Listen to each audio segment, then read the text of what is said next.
साथियों, आज गांव सरकार की 34वीं कड़ी में हम आपसे बातचीत कर रहे हैं। और आज कोरोना का समय है और आपने कितने मुश्किलों के दौर से पूरा देश, प्रदेश, गांव, किस तरह से शहर, किस तरह से इस मुश्किल दौर से गुजर रहा है, ये आपके सबके सामने है। साथियों, आखिर कोरोना गांव में भी पहुंच गया। पिछले बार जब कोरोना की मार हुई थी तो गांव में नहीं पहुंचा था और हम लोग बहुत खुश थे कि गांव कोरोना से बच गया। लेकिन इस बार कोरोना गांव में भी पहुंच गया है और गांव-गांव से मुझे खबरें आ रही हैं। वो खबरें में कितना फैला है, कितने लोग उससे प्रभावित हो रहे हैं, ये अलग बात है। मैं उसकी सच्चाई को यहाँ बयान करने नहीं आया हूँ। जो लोग कह रहे हैं, जो आंकड़े आ रहे हैं, जो अखबारों में निकल रहे हैं, जो समाचारों में आ रहे हैं, उसको आप खुद का उसका आकलन करिए। लेकिन आज हम जिस विषय पर चर्चा ये कर रहे हैं कि मान लीजिए गांव में कोरोना फैल गया, तो क्या गांव वालों के पास इतनी क्षमता है कि इस कोरोना के जंग को लड़ लें? हम कई सवाल आपसे पूछते हैं और आप खुद उसको आकलन करिए और खुद सोचिए कि क्या गांव वाले ऐसा इस बीमारी से, इस महामारी से लड़ पाएंगे। पहला सवाल मेरा ये है कि गांव के लोग, मान लीजिए सर्दी जुकाम, यही तो लक्षण आ रहा है। अगर ये लक्षण आए तो वो चाहते हैं कि वो जांच कराएं, तो क्या गांव में कोई जांच की सुविधा है? पहली बात, गांव में मैं कर रहा हूँ, ये नहीं कि जांच की सुविधा नहीं है, जांच की सुविधा तो पूरे देश भर में है, लेकिन मैं गांव की बात कर रहा हूँ कि गांव में जांच की सुविधा है। दूसरी बात है, गांव में मान लीजिए लोगों के बीमार होने के बाद अगर वो चाहें कि हम कुछ अपना देखें कि ऑक्सीजन लेवल क्या है हमारा, तो गांव में लोगों के पास ऐसी व्यवस्था है कि उनके ऑक्सीजन लेवल को चेक किया जा सकता है। ये भी देखिए, इसका भी चर्चा कर लीजिए, देख लीजिए कि आपके गांव में कितने लोगों के पास ऑक्सीमीटर है और क्या किसी गांव में है भी कि नहीं है, ये भी एक बड़ा सवाल है, ऑक्सीमीटर है कि नहीं। तीसरी जो महत्वपूर्ण बात है कि गांव में अगर ये सुविधाएं नहीं है तो गांव के लोग कैसे ये समझेंगे कि हम कौन सी बीमारी है, क्या सुविधा है, और अगर ये बीमारी के लेके अगर ये उनको ये लक्षण है और हॉस्पिटल में जा रहे हैं और उनको लग रहा है कि हमके कोविड है, तो आप जानते हैं कि ये नियम ऐसे बने थे कि बिना जब तक आप कोविड पॉजिटिव की रिपोर्ट आप नहीं लाएंगे आप भर्ती नहीं हो पाएंगे। तो गांव में तो सुविधा है नहीं कि हम कैसे जांच करावें गांव में। फिर हम पहले तो बीमारी तो दूर की बात है, पहले तो हम अपने कोविड की जांच कराएं कि कहाँ कोविड जांच होता है, वहाँ जाके रिपोर्ट लाएं और तब हम आसपास के अस्पतालों में अगर हम अभी लक्षण है तो, लक्षण नहीं है तो बीमारी के लिए दवाई कर पाए। मान लीजिए इससे भी जरा गाँव में अगर किसी के सीरियस अचानक किसी को बीमार हो गया तो क्या गांव में है ऐसी व्यवस्था कि उसको कुछ घंटों के लिए या कुछ देर के लिए उसको ऑक्सीजन की सुविधा हम दे सकते हैं? है क्या गांव में व्यवस्था? जब आप देख रहे हैं शहरों में बड़ी इतनी महामारी हो रही है, मारी हो रही है कि ऑक्सीजन के लिए, तो गांव में कहाँ से लोगों को ऑक्सीजन मिल जाएगा? तो गांव में ऑक्सीजन की आप देखिए क्या है गांव में ऑक्सीजन की सुविधा। ये सब से गुजर जाइए। मान लीजिए अगर वास्तव में कोई गंभीर बीमारी हुआ, महामारी की चपेट में कोई आ गया गंभीर रूप से, तो क्या किसी ने कोई सरकार की दवा घर घर उपलब्ध करा दी गई है कि अगर आप लगे कि आप गंभीर रूप से बीमार हैं तो ये कोविड की ये दवा घर घर तक जो सामान्य जो प्रिस्क्राइब किया गया है सरकार के द्वारा कि आपको कोविड होगा तो ये दवा खाइएगा, तो क्या गांव में घर घर तक उपलब्ध हो चुकी है? और अगर इससे भी आगे बढ़िए, अगर गंभीर रूप से अगर वो बीमार है तो क्या उसको किसी अस्पताल में गांव वाले कहीं भर्ती करा सकते हैं? क्या उनके पास है ऐसी सुविधा? क्या गांव वालों के पास अगर उनके बुलाने पर आने पर क्या ऑक्सीजन से लगा हुआ वो आ जाएगा एम्बुलेंस और जहां से उनको ले जाके हॉस्पिटल में भर्ती कराया जाएगा? है क्या सुविधा? ये सारी सुविधा आप सोचिए कि क्या इर्द गिर्द आपकी ये सुविधा है? और अगर ये सुविधा नहीं है गांव में तो इसका परिणाम क्या होगा कि गांव के लोग सर्दी जुकाम समझ के इसको टालेंगे, क्योंकि उनके पास साधन तो है नहीं, गांव में कोई ऐसी व्यवस्था है नहीं, तो टालते रहेंगे और अचानक उनको एक दिन होगा कि ऑक्सीजन लेवल गिरने लगेगा और उसके बाद इतना समय नहीं रहता कि उनको आप ले जाके कहीं ऐसे हॉस्पिटल में पहुंचा पाएँ जहाँ की उनको ये सारा उपचार मिल सके। तो क्या हो रहा है? मौत हो रही है। और इसके बाद मौत होने के बाद वो क्या, इसके बाद अगली भी समस्या है कि गांव में मौतें अगर हो रही हैं तो फिर शमशान घाट पर जा रहे हैं। शमशान घाटों की स्थिति है कि गांव में हमें जहाँ तक मिला, मैं उसकी पुष्टि नहीं करता हूँ कि शमशान घाट पर लकड़ी की व्यवस्था नहीं है। और वो लकड़ी चाहे 1,000 रुपया क्विंटल, जो लकड़ी 200-250 रुपया क्विंटल मिलती है, 1,000 रुपया क्विंटल मिलेगी। तो ये गांव में ये सुविधा तो ये है नहीं कि ये सारी सुविधा आपका है, तो बहुत अच्छी बात। लेकिन मैं आपकी ईमानदारी से सोची, क्या ये सब गांव में सुविधा है? और मुझे लगता है कि नहीं है। अगर ऐसी सुविधा रहती तो सरकार ने अभी शुरू किया है गांव गांव में इसके लिए कार्यक्रम चलाया है कि गांव गांव में इसकी जांच। सरकार ने एक निगरानी कमेटी, आपको मैं बता दूं कि सरकार ने, उत्तर प्रदेश सरकार की हम बात कर रहे हैं, उत्तर प्रदेश सरकार ने 60,000 निगरानी कमेटियां गठित की है। 60,000 मतलब 60,600 समथिंग है, इसलिए कि वो हमारे गांव पंचायतें इतनी हैं, तो हर गांव पंचायतों में उन्होंने एक निगरानी समिति की है। अब ये निगरानी समिति में कौन कौन शामिल है? इस निगरानी समिति में वहाँ के लेखपाल, वहाँ के ग्राम के जो विकास अधिकारी हैं वो, सफाई कर्मचारी, आशा वर्कर, ये जो 4-5 जो ग्रामीण स्थल के कर्मचारी हैं, ये जा रहे हैं। और ये निगरानी समिति का काम ये है कि घर घर जाके सबका ऑक्सीजन टेस्ट करें, ऑक्सीजन लेवल देखें, उनका टेम्परेचर देखें, और अगर लक्षण आए तो उसकी दवाई दें, और लक्षण के बाद अगर गंभीर रूप से उनको बीमार है तो उनके लिए उनका टेस्ट करवाएं, और टेस्ट करवाने के बाद उनकी भर्ती कराएं। अब ये सरकार ने खुद व्यवस्था किया। अगर गांव वाले अपना ये व्यवस्था अगर रहते तो क्या जरूरत थी कि सरकार को ये व्यवस्था करना? तो मुझे ये लगता है कि चूंकि गांव के पंचायतों में ऐसी कोई व्यवस्था नहीं है, इसलिए उत्तर प्रदेश की सरकार ने निगरानी कमेटी के द्वारा ये व्यवस्था की है। और ये सरकार कह रही है कि हमारे 4,60,000 गाँव में करीब 4 लाख हमारे कर्मचारी, निगरानी कमेटी के सदस्य गांव गांव में घर घर जाकर इस तरह का काम कर रहे हैं। अब मैं तो गांव में हूँ नहीं, मैं तो यहाँ बैठा हूँ लखनऊ में, मैं नहीं जानता कि गांव गांव घर घर जा रहे हैं। गांव में आप जो रहते हैं उस चीज़ का आप खुद आकलन करिए कि ये कहाँ तक ये लोग जो निगरानी कमेटी है आपके घर घर तक पहुँच रही है, दवा दे रही है, और आपकी इस परेशानियों को, इस बीमारी के महामारी से आपको निकलने में मदद कर रही है। ये आपका खुद आकलन है, आप इसको आप आकलन करिए। लेकिन मैं जिस बात को कहना चाहता हूँ कि ये जो अगर हम गांव की सरकार, जिस बात को हम कहना चाहते हैं, मुझे ये नहीं कि क्या सरकार इंतजाम कर रही है और कैसे ये महामारी का ये क्या प्रभाव पड़ रहा है, ये तो आप देख ही रहे हैं, उसको हमको कहने की जरूरत नहीं है, उसको खुद अनुभव कर रहे हैं, और सच्चाई सबके आपके सामने है कि कैसे ये समय चीज़ें चल रही।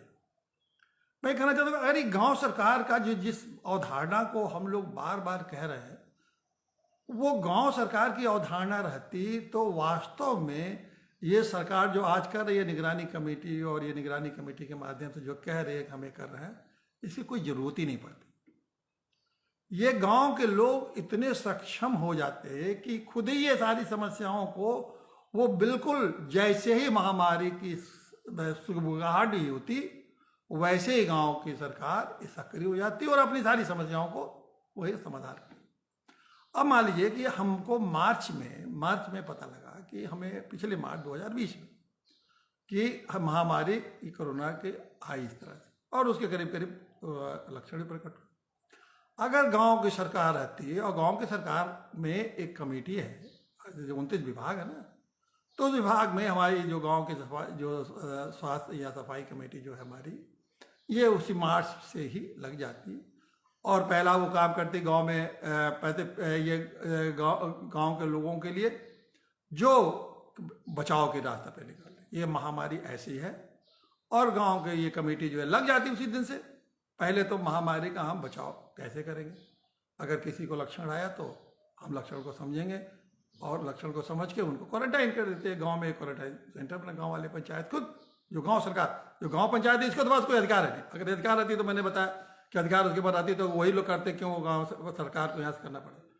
तो गांव सरकार अपने गांव में पंचायत भवन में, स्कूल में और कोई जरूरत पड़ती तो किराए के भवन में या टेंट लगा के जैसे भी होता गांव पहले तो क्वारंटाइन सेंटर बना देती जगह जगह कि भाई आप आइए, आपके जिसके वो लक्षण हो तो 2-4 दिन 5 दिन अलग रहिए, फिर आप ठीक हो जाएगा तो आप अपने घर चले जाइए। दूसरी बात ये सुविधा जो ऑक्सीमीटर है, इसमें कौन सा पैसा लग रहा है? ऑक्सीमीटर को ये 800-700 रुपये का ऑक्सीमीटर है। गांव गांव के एक एक आदमी को 9 बांट के 10 ऑक्सीमीटर ही खरीद लेती गांव पंचायत, और उस ऑक्सीमीटर से सबके ऑक्सीजन का टेस्ट करती कि देखिए किसका ऑक्सीमीटर रही है। और उसके बाद जिसके कुछ थोड़े बहुत लक्षण होते, थोड़े बहुत लक्षण वालों के दवा भी है, और वो सरकार मुफ्त दवा दे रही है। तो वो मुफ्त दवा, सरकार जो मुफ्त दवा बांट रही है, वो सरकार को वो कमेटी के लोग जाते और अपने गांव के संख्या के हिसाब से उतने लोगों को इतनी दवा के पैकेट ले आके रख लेते, जिसको लक्षण दिखता उसके यहाँ पहुंचा देते। जब ये दवा तो कोई एक भोजन करने वाली चीज़ तो है नहीं, तो दवा बच जाती तो ले जाके वापस सरकार को कर देते, जहाँ से भी उनको दवा मिलती वो जाके कमेटी अपना काम करती। गांव के लोगों को कोई अलग अलग दौड़ने धूपने की जरूरत हो ही नहीं, स्वास्थ्य कमेटी अप्लाई जाके अप्लाई ये काम करती, और उसके जो सरकार गांव पंचायत के फंड है उस फंड से वो लोग जाते लाते सारी व्यवस्था कर। उसके बाद गांव क्या करती कि गांव का अगर उसके पास ये देखते कि हमें कुछ ऑक्सीजन की भी जरूरत पड़ सकती है, तो 2-4-10 सिलेंडर ऑक्सीजन भी गांव पंचायत में स्वास्थ्य कमेटी ला रख लेती है। किसी की इमरजेंसी एम्बुलेंस की व्यवस्था कर लेती। एम्बुलेंस के लिए तो भी तय कर लेती पहले कि अगर कोई गंभीर बीमार होगा तो उसे हम एम्बुलेंस के ऑक्सीजन वाले एम्बुलेंस और ऑक्सीजन वाले एम्बुलेंस ला उसको भेज देंगे। वो ऑक्सीजन अगर एम्बुलेंस में नहीं रहती तो जो अपना ऑक्सीजन गाँव में लोग रखते, उस ऑक्सीजन के सिलेंडर को उसमें लगा के उसको भेज देते, जाके उसमें भर्ती होता, फिर वो ऑक्सीजन का सिलेंडर आता था भरा के फिर रख लेते। 2-4 ऑक्सीजन 5 ऑक्सीजन सिलेंडर गांव के पंचायत में रखना कोई बड़ी बात तो है नहीं। कौन से उसमें खर्चे हैं 2-4-10 हज़ार रुपये के पहले से खर्चा है, उसमें रख लेते थे। अगर कोई किसी गंभीर सिर्फ गांव के लोगों को बड़ी मुश्किल कोई गंभीर होता जो उनके कंट्रोल के बाहर होता, उसको बड़े हॉस्पिटलों में भेजने के लिए जरूरत पड़ती। और अगर उसमें भी कोई गरीब आदमी होता है जिसके पास पैसे नहीं है तो गांव पंचायत अपना या गांव सरकार उसके लिए आर्थिक स्थिति से उसको मदद भी कर देती कि भाई इसके पास पैसे नहीं है, इसके हालांकि सरकार तो मुफ्त दवा कर रही है। मान लीजिए वो सरकार मुफ्त उन लोगों को दवा नहीं कर पा रही है, तो जो अगर कुछ थोड़े बहुत पैसे की जरूरत होती है तो गाँव पंचायत उनको तत्काल पैसे दे देती कि जाओ आप लोग भर्ती हो जाओ। तो ये पूरी जो महामारी फैली है उस गांव सरकार की एक व्यवस्था होती, उस व्यवस्था से हर कदम पर वो अपने को लड़ने के लिए तैयार कर लेती। अब ये गांव सरकार है नहीं, तो अब क्या है, जो कुछ करे सरकार करिए। और ये सरकार इतनी आप कल्पना कर सकते हैं, ये सरकार कर ले तो बहुत अच्छी बात है। इस सरकार को कोई भी सरकार, कोई उत्तर प्रदेश की सरकार मैंने कोई भी सरकार कर ले तो ये तो एक बहुत बड़ी बात होगी कि 60,000 गाँव में आप एक एक घर तक जाके सारे लोगों को सुविधा प्रदान कर रहे हैं। लेकिन मैं नहीं समझता कि इतनी बड़ी व्यवस्था, जहाँ 22-24 हज़ार करोड़ लोग हैं, जहाँ के करीब 15-16 करोड़ लोग गाँव में रहते हैं, उन सारे लोगों को इसकी व्यवस्था से यहाँ से बैठ के और गांव समिति के ये निगरानी समिति के माध्यम से वो कर पाएंगे। अरे निगरानी समिति में जो लोग बीमार होंगे तब क्या होगा, निगरानी समिति के लोग आएंगे नहीं मौके पर, तब क्या होगा। निगरानी समिति ने वहाँ बैठ के लिख के भेज दिया कि गाँव में सब ठीक है, उस रिपोर्ट को कौन जांच करेगा। ये सब और सरकार की व्यवस्था आप क्या जानते नहीं है देश के लोग कि ये निगरानी समितियाँ किस तरह काम करती हैं, सदस्य किस काम करते हैं, सरकारी कर्मचारी किस तरह काम करते हैं। वो क्यों जाएगा जिस गांव में अगर मालूम होगा गांव में कोरोना फैला हुआ तो निगरानी समिति वाले जाएंगे क्या जी? और क्या आपने उनको पीपी किट दे रखा है गांव के साथ निगरानी समिति के लोगों को? क्या उनको सारी सुविधाएं उनको दे रखा है? अगर वो बीमार पड़े तो क्या उनकी गारंटी हो चुकी है कि वो सारे करेंगे? ये तो बहुत बड़े बड़े सवाल है। ये सवाल आप सोचिए। एक बात और बताऊं कि ये भी कहा जा रहा है कि गाँव में इस समय बहुत सफाई का भी तेजी से काम हो रहा है। ये निगरानी समितियों के माध्यम से शायद जगह जगह फॉगिंग हो रही है, जगह जगह वो लार्वा का जो छिड़काव होता है कि जो फैला हुआ है उसकी भी जगह जगह फालिंग है। और जितने सफाई कर्मचारी हैं इस समय करीब इनके पास 70-80 हज़ार सफाई कर्मचारी, कहा जा रहा है कि सारे गाँव की सफाई उन्होंने, पूरे प्रदेश के गाँव की सफाई उन्होंने बिल्कुल कर दिया है। अब कोई गाँव में नालियों की सफाई हो गई है, पानी कहीं नहीं लग रहा है, ये सब साफ सुथरा हो गया है गांव में व्यवस्था है गांव में एक तरह से। और ये दावा किया गया है कि गांव में कोरोना नहीं फैला है। मैं बिल्कुल नहीं जानता, मेरा कोई दावा नहीं है फैला है कि नहीं फैला है, लेकिन अगर न फैलाओ तो इससे सुंदर, इससे अच्छी बात क्या हो सकती है। लेकिन इसका आकलन मैं फिर कहूँगा कि इसका आकलन आप करिए। मेरा ये उद्देश्य नहीं था कि ये कहूँ कि गांव में बहुत फैल गया, बहुत लोग मर रहे हैं, बहुत परेशान, ये मेरा उद्देश्य नहीं था। मेरा ये था कि गांव, मेरा कहने का उद्देश्य ये है कि गांव में अगर कोई महामारी फैलती है तो गांव पंचायतों के पास ऐसी कोई ताकत नहीं है कि अपने गांव पंचायत की इस महामारी से रोकने में व्यवस्था, हर कदम पर व्यवस्था कर दे। लेकिन अगर गांव सरकार रहेगी बनती तो इस सारी व्यवस्था में जैसा कि बताया है गांव सरकार कर ले। ये मेरे कहने का उद्देश्य था और इसीलिए मैं बताना चाहता हूं कि गांव सरकार का बनना कितना जरूरी है, कितना आवश्यक है। और अगर जब गांव सरकार नहीं बनेगा, इतनी बड़ी आबादी को कभी भी संकट आएगा तो उसका उद्धार आप नहीं कर सकते, उस संकट से निकाल नहीं सकते। फिर मजबूर होकर आपको उनको संकट में जिस हालात में है उन्हें छोड़ना पड़ेगा। और जब आप उस हालात में आप छोड़ेंगे तो फिर वो स्थिति क्या बनेगी, ये कोई आज के जीवन में कि लोग कितने बच्चे परिवार अनाथ हो जा रहे हैं और क्या क्या उनको तकलीफें उठानी पड़ रही हैं कि नहीं। इसी संदर्भ में एक बात मैं कहूँगा कि देखिए, कोरोना से ये महामारी है, बहुत से परिवार अनाथ हो गए। एक सरकार से मेरा निवेदन है कि कम से कम कोरोना से जो लोग मरे हैं, कर्मचारियों को तो आप दे रहे हैं या नहीं दे रहे हो तो उनका अपना मामला, हो तो आपके कर्मचारी हैं। मैं नागरिकों को, जो लोग कोरोना की महामारी से, उनका कोई दोष नहीं, अपना काम कर रहे हैं, मेहनत कर रहे हैं, अपना जीविकापार्जन कर रहे हैं, अगर उन्होंने उनका इस महामारी में किसी की मृत्यु हुई है तो उनको आप कुछ न कुछ योगदान दें। आप शायद 5 लाख या 10 लाख या 4 लाख, जो भी आपकी क्षमता हो, कम से कम उनके आंसू पोंछने के लिए जरूर आर्थिक रूप से सरकार को सहयोग करना चाहिए। अब ये बात आएगी कि आप आर्थिक सहयोग होगा तो वहाँ तो किसी का कोरोना का पॉजिटिव टेस्ट तो हुआ नहीं। अब कहेंगे साहब कोरोना के किसी का पॉजिटिव टेस्ट है तो मुझे कैसे मालूम कि कोरोना से मरे हैं कि कैसे मरे हैं। देखिए, ये तो एक तकनीकी बात है। हर गांव में आप जाएंगे, जितने लोग मर रहे हैं उसमें से कम 90% लोग गांव में कोरोना से ही मरे होंगे। तो इस तकनीकी में जाइए, आप लोगों से पूछ लीजिए, उनके लक्षण देख लीजिए और ईमानदारी से इसके ऐसे परिवारों की मदद करिए। बहुत बड़ी राहत सरकार के द्वारा ऐसे परिवारों की हो जाएगी जो बेचारे बिल्कुल अपने रोजी रोटी में लगे थे और उस रोजी रोटी या बच्चों को पालने में उनकी जान चली गई कोरोना के नाते। तो उन लोगों को आर्थिक मदद दिए ताकि उनके बाल बच्चे किसी तरह से पले। अब ये आज के विषय पर जो आज रखा है वो चर्चा विषय पर आ जाइए, क्या विषय चर्चा है। देखिए, संविधान के 11वें अनुसूची में आपको मैं बार बार बताता हूँ कि 29 विभाग हैं। अभी तक हम लोगों ने 10 विषय को ही चर्चा कर ली है।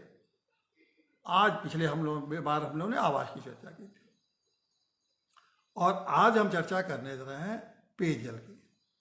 कितना ये महत्वपूर्ण है। आप हमारे यहाँ तो एक बहुत बड़ा युक्ति है, क्षितिजल पावक गगन समीरा पंचतत्व से बना शरीरा।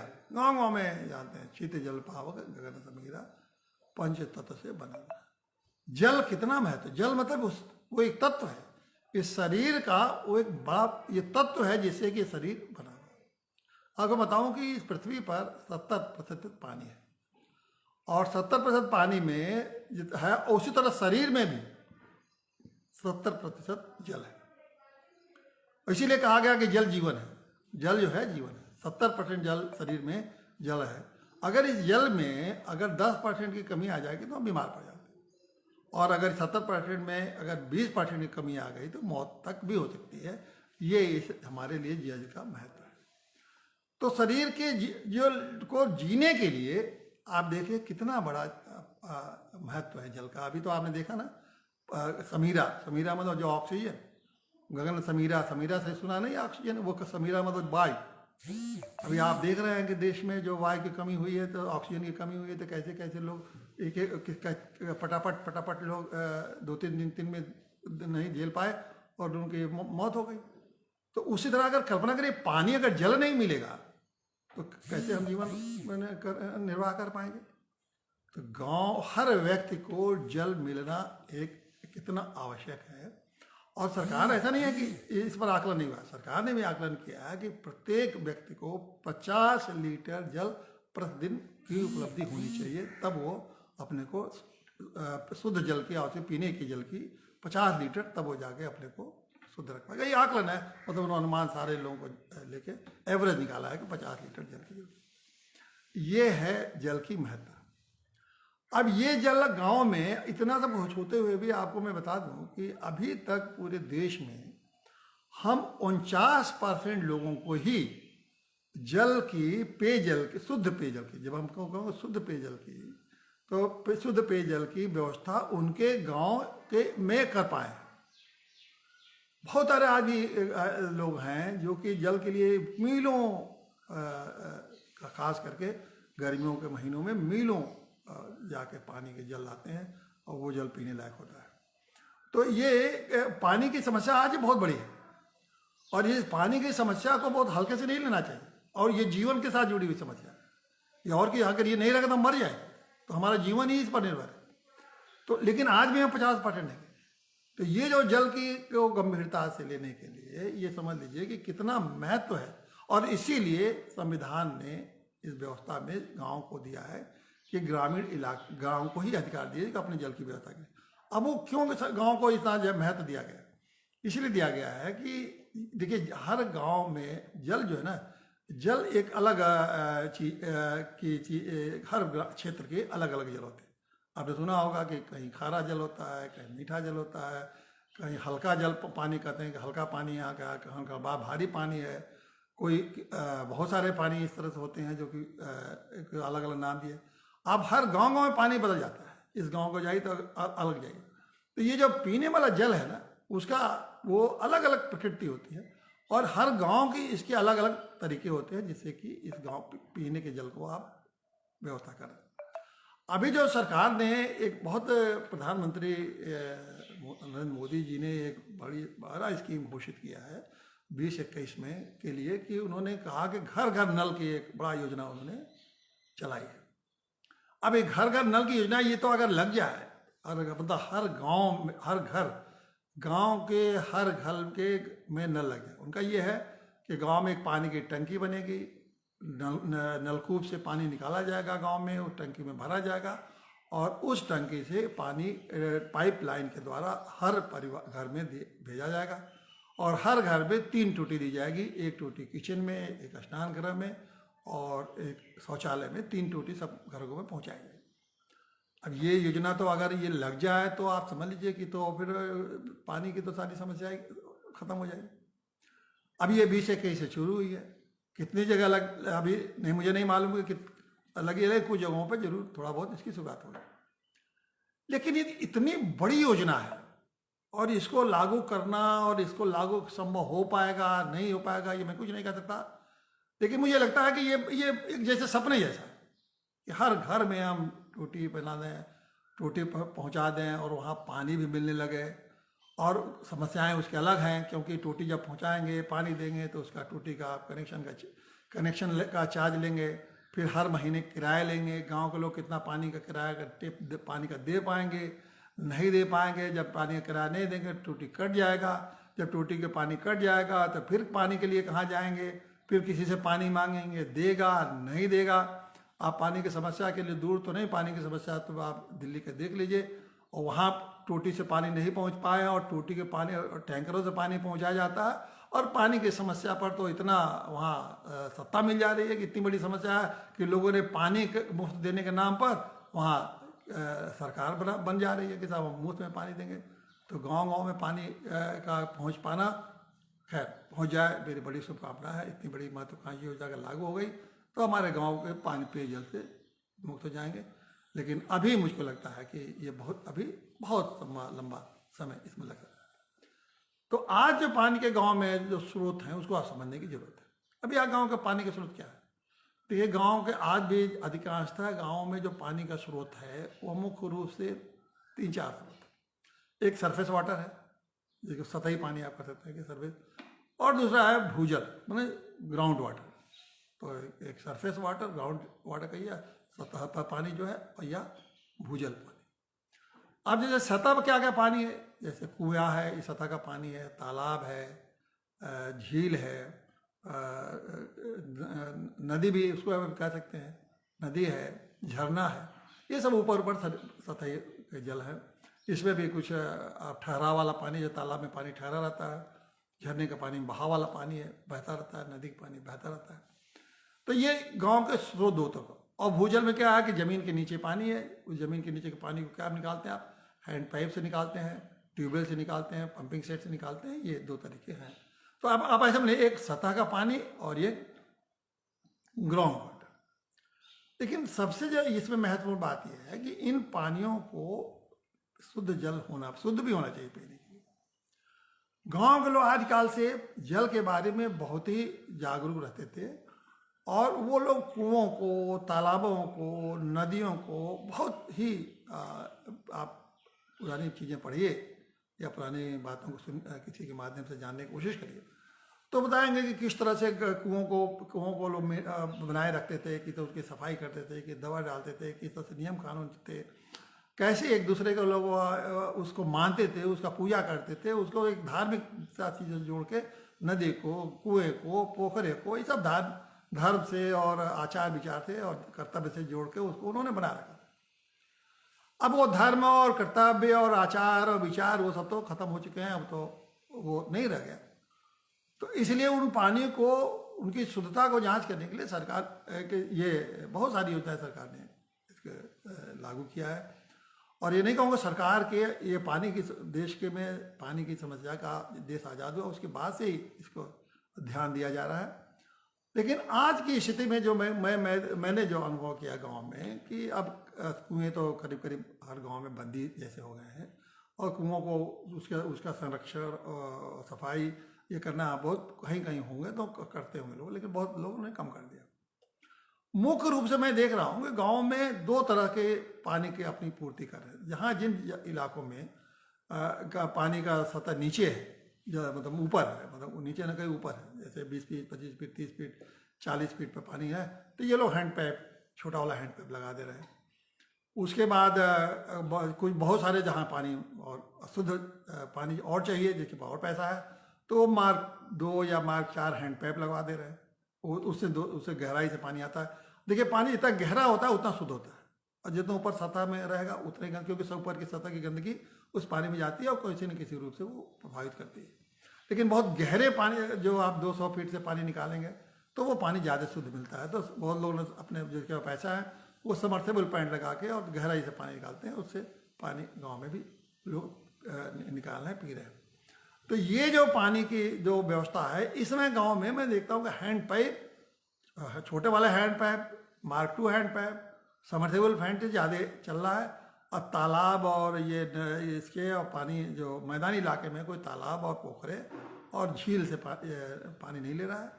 अब ये अलग बात है कि पहाड़ों में पानी जो है अभी भी झील और नदी का पानी, क्योंकि वहाँ थोड़ी शुद्धता रहती है, तो वो लोग उसका पानी पीते हैं। और अब ये पानी का, लेकिन ये पानी का जो स्रोत है, ये जो अंडरग्राउंड वाटर है, इसके अलावा पानी और भी जरूरत पड़ती है आपको। ये तो पीने के लिए है, लेकिन पशुओं के लिए, कपड़े धोने के लिए, सफाई के कपड़े, बर्तन धोने के लिए, और पशुओं को और भाई गाँव में छिड़काव के लिए बहुत सारी चीज़ें हैं।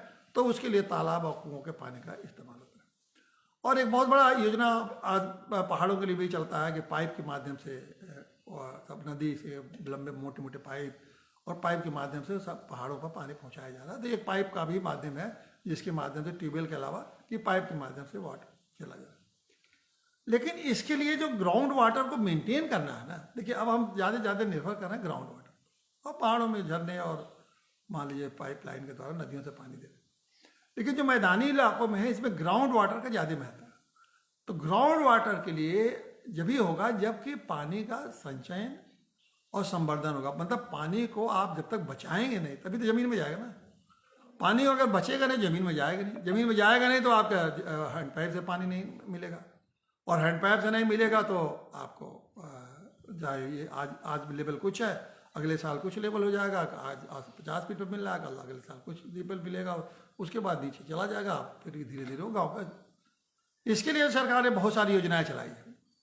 और अभी देखिए, अभी इस मामले में जब कोरोना महामारी फैली है, तो सरकार ने योजना चलाई कि भाई जितने मार्क 2 के हैंड पाइप हैं, वो जहाँ या मार्क 4 के जितने भी हैंड पाइप लगे हुए हैं, इनको फिर से रीबोरिंग कराइए। और उसको सफाई आप कितना भी बोरिंग होगा ये अलग बात है, लेकिन ये भी स्कीम चलाया गया ताकि कम से कम शुद्ध पानी तो लोगों को मिलने लगा, बीमारी नहीं फैले। अब इसके पानी के लिए ये जो स्रोत है गांव में या हर क्षेत्र में, लेकिन इसके साथ साथ ये भी एक बहुत जरूरी है कि पानी की शुद्धता है। देखिए पानी शुद्ध कौन माना जाता है? गांव के लोग तो बहुत आसानी समझ रहे हैं कि पानी में एक शुद्धता के लिए पहले तो उसकी रंग उसका बिल्कुल साफ होना चाहिए, सफ़ेद रंग होना चाहिए और रंगीन पानी नहीं होना चाहिए। ये उसकी एक स्वच्छता का निशानी है। उसका उसके अंदर कोई दूसरा एक सबसे बड़ा है कि पानी का एक गुण जानते नहीं आप कि पानी स्वाद भी होता है। एक तो उसमें दुर्गंध नहीं होना चाहिए, रंग नहीं होना चाहिए, दुर्गंध नहीं होना चाहिए, और पानी में स्वाद होना चाहिए। शायद ही लोग शब्द हैं पानी में कौन सा, बिना स्वाद के पानी नहीं होता है। और इसीलिए पानी स्वाद जैसे गांव में मशहूर है कि भाई मीठा पानी है, ये खारा पानी है, और इस तरह का पानी, हर पानी में स्वाद होता है। और उस जगहों पर इतना पानी स्वादिष्ट होता है और इतना ठंडा होता है कि अगर आप पी लीजिए तो फिर कुछ बहुत देर तक कुछ आपको कुछ खाने या पीने की मर्जी नहीं करेगी।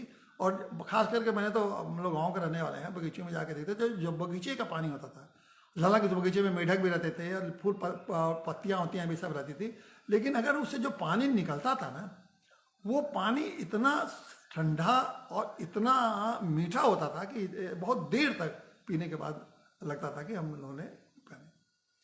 लेकिन अब यह है कि उन पानियों में छोटे छोटे कीड़े पड़ जाते हैं, उसमें ये चीज़ें अगर उसकी सफाई नहीं होगी, मेंटेन नहीं होगी, कुछ ऐसी चीज़ें हैं कि कुछ डाली जाती थी। हम लोग जमाने में याद है केवड़ा का हम लोग डाल देते थे तो उसमें सुगंध आती थी, और बहुत सी छोटे छोटे चीज़ें उपचार गाँव के लोग जानते थे, समय समय करते रहते थे, और वो धार्मिक कर्तव्य समझ के अपना वो काम करते थे, पानी को शुद्ध रखते। सरकार ने इन सारी चीज़ों को किया, तो सरकार जो कुछ कर रही है, तो मैं ये कह रहा हूँ कि ये सरकार ने बहुत सारी योजनाएं चलाई। राष्ट्रीय ग्रामीण जल योजना है, मुख्यमंत्री जल योजना है, और इन माध्यम से सरकार चला रही है।